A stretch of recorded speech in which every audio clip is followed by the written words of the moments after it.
বিয়ের মণ্ডপে বিনু কাকে বিয়ে করলো এবং তার বড় মেয়ে মিমি কাকে নিয়ে এলো বিনুর সাথে বিয়ে দেওয়ার জন্য জানতে হলে ভিডিওটি শেষ পর্যন্ত দেখুন এবং চ্যানেলটা একটি লাইক করে দেবেন।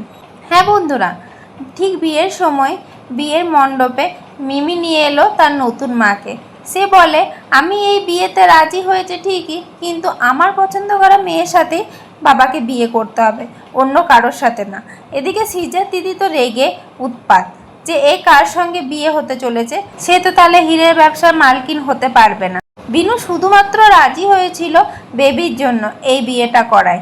এই বিয়েটা করে সে বাবলি সুন্দরীকে বলে যে তোমাকে আমি কোনোদিন নিজের স্ত্রীর মর্যাদা দিতে পারবো না এবং তোমাকে এই বাড়িতে কেউ মেনেও নেবে না, এমনকি বেবিও না। তারপর সে অর্চির কাছে গিয়ে নিজের রূপ বদল করে বেবির নতুন মা হিসেবে ফিরে আসে। এরপর কি বাড়ির সবাই তাকে কোনোদিন মেনে নেবে? জানতে হলে চ্যানেলটি সাবস্ক্রাইব করে রাখুন। ধন্যবাদ।